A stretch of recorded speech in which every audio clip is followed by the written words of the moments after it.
Hello, and welcome back to Then and Now Archives. I'm James, and today we're reopening one of Hollywood's most tragic and regretful love stories, a tale buried for decades. Today, just 2 days after Diane Keaton's passing on October 11th, 2025 at age 79, let's revisit the tragedies in her love life, especially her unfinished romance with Al Pacino.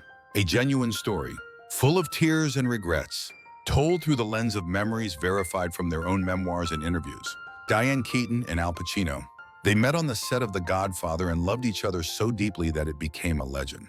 But fate ironically placed them on opposite sides. Keaton longed for a family home, while Pacino feared the chains of marriage. Their 15-year romance ultimately shattered over one phrase: marry or break up.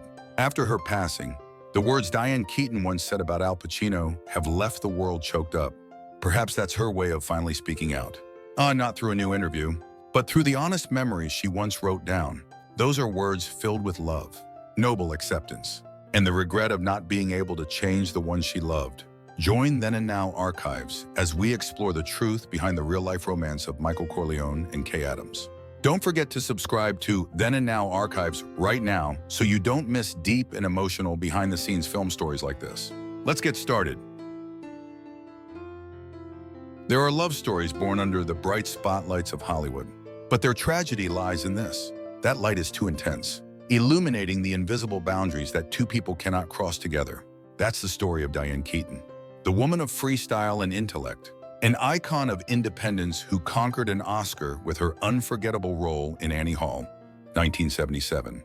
And that's the story of Al Pacino, the great star of The Godfather, the man who lived like a hermit amid fame, closed off and carrying within his eyes an unnamed sorrow. They met when they were young, at a time when both were searching for themselves and redefining acting. This romance was a beautiful destiny, but also a cruel curse. They found each other amid the bright lights of The Godfather, but that light became the boundary that forever kept them from holding hands to the end of the road. As Diane Keaton herself revealed to People magazine in 2013, "I fell in love with him immediately. He was so charming, so mysterious." So, Pacino. They met in 1971, on the set of The Godfather, the film that changed both their lives and fates. Diane Keaton was then the radiant, lively, and intelligent girl, while Al Pacino was the closed-off, quiet man carrying an unnamed sorrow in his eyes. In the film, they were Kay and Michael, two souls who loved each other but were swept into a vortex of power and fate. In real life, they also loved each other, with a vague yet intense emotion. Like fragile light piercing through Hollywood's thick fog, Diane once recounted that she was drawn to him from the first glance. "I had a crush on him during filming," she said, and perhaps from that moment, her life entered a beautiful yet haunting love story. That love didn't burst into flames brightly, but grew in silence, in glances not yet spoken into words. Pacino remained cold and mysterious like the characters he embodied, while Diane was gentle, sincere, and always yearning to step deeper into his shadowy world. She once revealed, when he was silent, "I wanted to be closer, to hear something not yet spoken." But the closer she got, the more she realized the gap between them was an unbridgeable abyss. From The Godfather Part 2 in 1974, their relationship truly began to blossom. Amid rising fame and heavy roles, they turned to each other as an escape, a quiet space amid the whirlwind of lights and applause. They loved each other for over a decade, with breakups and reconciliations, close then distant, loving then lost. Diane loved Pacino with the passion of someone who believed in miracles, while Pacino loved her with the reserve of someone afraid of love itself. In the end, they couldn't make it together, because he was too mysterious, and she was too sincere. That love made Diane Keaton shine brighter, but also left her with a profound loneliness. She once said, "I loved him to the point where I no longer recognized myself." Perhaps that's the essence of love tragedies in Hollywood, where people find each other in the light, then lose each other in that very light. And over the years, when mentioning Al Pacino, Diane's eyes still held something very old, very distant, and very painful, like an echo that never fades. Diane Keaton and Al Pacino's love lasted nearly 15 years. But never reached completeness. It was a symphony of desires and silences, sometimes close, sometimes far, sometimes passionate like fire. then cold like ashes. Between them, there was always an invisible gap that neither had the courage to cross. Diane was the woman of simple dreams. A home, a peaceful morning with someone brewing coffee, a small promise that love could become life. But Al Pacino belonged to another world, where freedom was faith, and marriage was a binding chain that suffocated him. He loved, but always kept a silence to retreat to, like a bird unwilling to stay in a golden cage. In the end, when Diane issued the ultimatum, when he wasn't ready for marriage, I posed the question, marry or break up, and we stopped. As reported by People, Pacino chose silence, then left. He chose not to marry, and I left. She recounted in Parade magazine in 2017, just one simple sentence, but like a cold cut to the heart of the woman who once dared to love fully. No tears, no anger, just the heart-piercing quiet of two people who once were everything to each other. After that, they parted, each going their own way. Pacino continued living alone in his private world, while Diane, though never marrying, found new meaning by adopting 2 children and building her own home in her own way. Looking back, Diane didn't blame, only acknowledged a gentle yet bitter truth. I always loved the men I couldn't keep. Perhaps that's why her love for Al Pacino, though unfinished, was the most beautiful chapter in her life. A wound that healed but still lingered deep, where every mention made the heart tremble slightly.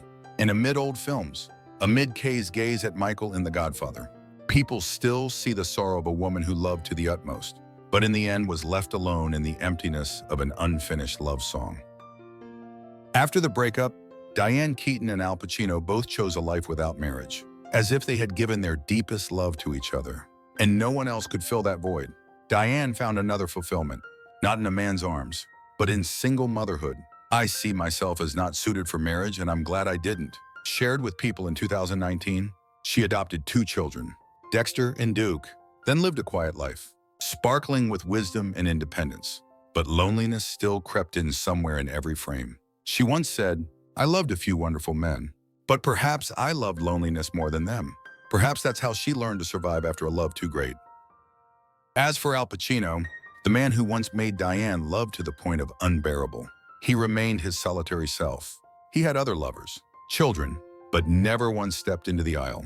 In his world, freedom remained the supreme religion, and bindings were what he feared. Pacino once said, "I couldn't be the person she wanted me to be." That sentence, simple yet cruel, like a period to the love that burned their youth. Diane Keaton had loved, waited, hurt, and finally learned to let go without resentment. "He is who he is forever," she said, a short sentence containing acceptance and nobility. And Pacino, in a rare mention of Diane on Larry King Live, only said, "She's special. No one like her." Between them, no longer lovers, but 2 souls bound by a love washed through time.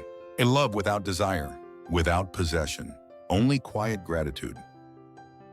And perhaps that's their gentlest tragedy. 2 people who once touched great love, but couldn't keep each other. They parted, each in a direction, but still carried each other's shadow in their hearts like a beautiful wound, never fully healed, but also never disappearing.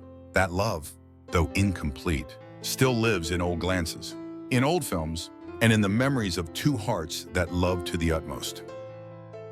On October 11th, 2025, Diane Keaton passed away at age 79, closing a brilliant chapter of Hollywood and leaving an irreplaceable void in the hearts of film lovers. The world bows to bid farewell to a woman who turned eccentricity into an icon, loneliness into beauty, and love into the gentlest pain. Amid white wreaths and quiet farewells, people await a word of goodbye from Al Pacino, the man who was once part of her youth, part of her destiny. The media is waiting for official information from Al Pacino regarding remembering Diane Keaton, and there is currently no public confirmation. Some entertainment sites cite anonymous sources saying Pacino is very heartbroken and avoiding interviews. However, this information has not been confirmed by those involved. That story now echoes like the reverberation of The Godfather itself, the film that connected and mirrored their lives. Diane is Kay, the woman standing outside the closing door, watching the man she loves sink into darkness. And Pacino, though not Michael Corleone in real life, still carried the same loneliness. The loneliness of someone who lost the most precious thing he ever had. Diane once said, "I loved him to the point of unbearable, but you can't change others. He is who he is forever." And Pacino, in a rare question about her, only replied, "She's special. No one like her." And perhaps, amid Hollywood's glamorous world, where love is often just roles, their love was the realest. It wasn't complete, no happy ending. But that incompleteness made it legendary.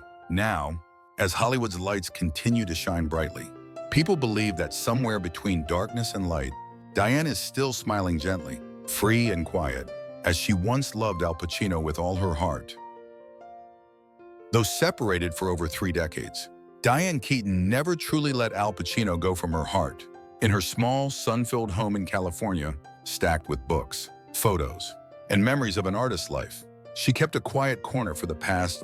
Some unofficial sources once recounted that in her California home, Diane kept many mementos reminiscent of Al Pacino.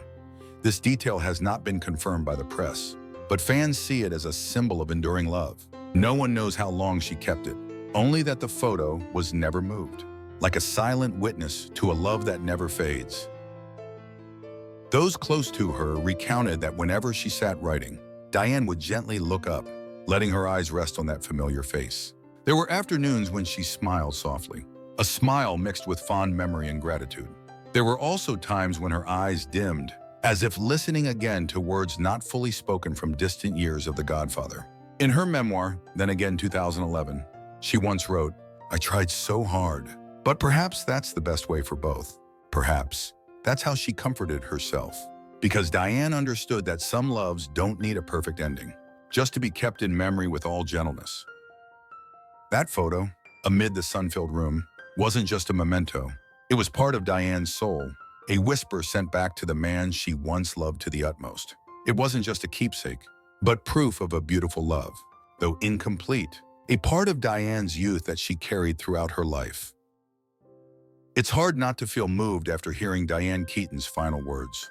Their love is proof of a harsh truth. Loving each other doesn't mean you can be together. A woman who wanted to build a nest and a man who wanted to keep his freedom. Two opposing desires that sealed their fate. After the passing, Diane Keaton chose acceptance, chose single motherhood, and kept a close friendship. And Al Pacino, who spoke briefly about her, "She's special. No one like her," still keeps his solitude. Like Kay and Michael Corleone, they loved with all their hearts. But in the end, fate chose 2 parallel paths. This is an incomplete love, but tragic enough to become legend. The information in this video is compiled from reputable and official sources such as IMDb, Wikipedia based on historical documents and biographies, CNN, BBC, The New York Times, Rolling Stone, Hollywood Reporter, along with specialized articles on entertainment and personal biographies, as well as interviews from notable news sites and magazines like People Magazine, Parade, Page 6, Yahoo Entertainment, USA Today, and the memoirs of Diane Keaton herself. Then Again, 2011, and Al Pacino Sonny Boy, 2024. Details about the relationship are verified from recent obituaries and articles following Diane Keaton's passing on October 11th, 2025, ensuring authenticity and accuracy. Thank you for joining Then and Now Archives in this emotional story. If you found this video meaningful and want to explore more untold corners of Hollywood, please hit like, share, and most importantly, subscribe to Then and Now Archives today to get notifications for the latest videos. I'm James. See you in the next stories.